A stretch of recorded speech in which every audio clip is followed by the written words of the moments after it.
गीत संहिता अध्याय 94।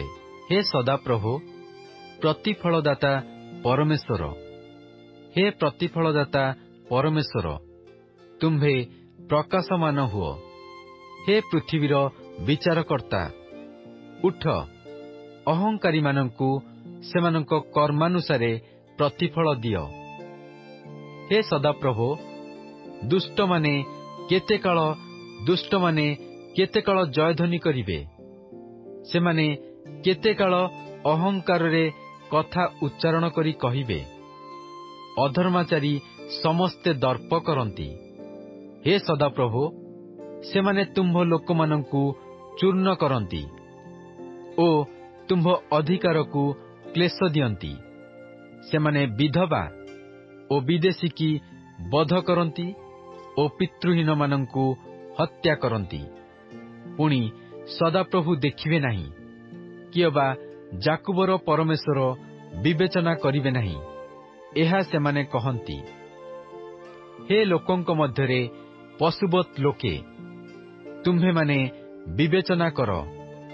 हे मूढ़गण, तुम्भे माने केबे ज्ञानवान हेब? जे कर्ण रोपण कले से कि शुणिबे नाही? जे चक्षु गढ़िले से कि देखिबे नाही? जे गोष्ठी वर्ग को शासन करंती, जे मनुष्य को ज्ञान शिक्षा दियंती, से कि शास्ति देबे नाही? मनुष्यर कल्पना सबु असार बोली सदाप्रभु जानती। हे सदाप्रभु दुष्ट निमंते गर्त खोला हेबा पर्यंत विपद कालरू विश्राम देवा निमंते तुम्भे जाहाकु शासन कर ओ अपना व्यवस्थारू शिक्षा दियो, से लोक धन्य। कारण सदाप्रभु अपना लोकमानंकु दूर करिवे नाही, कियबा अपना अधिकार परित्याग करिवे नाही। जेहेतु शासन धर्म पक्षरे बाहुडिब, पुणी सरलांतकरण लोक समस्ते तहिर अनुगामी हेबे। किए मोहर सपक्ष होई कुकर्मकारी मानंक विरुद्धरे उठिब? किए मोहर सपक्ष होई अधर्माचारी मानंक विरुद्धरे ठिया हेब? सदाप्रभु मोहर सहाय होई नथिले मोहर प्राण शीघ्र नीरव स्थान रे बास करथांता।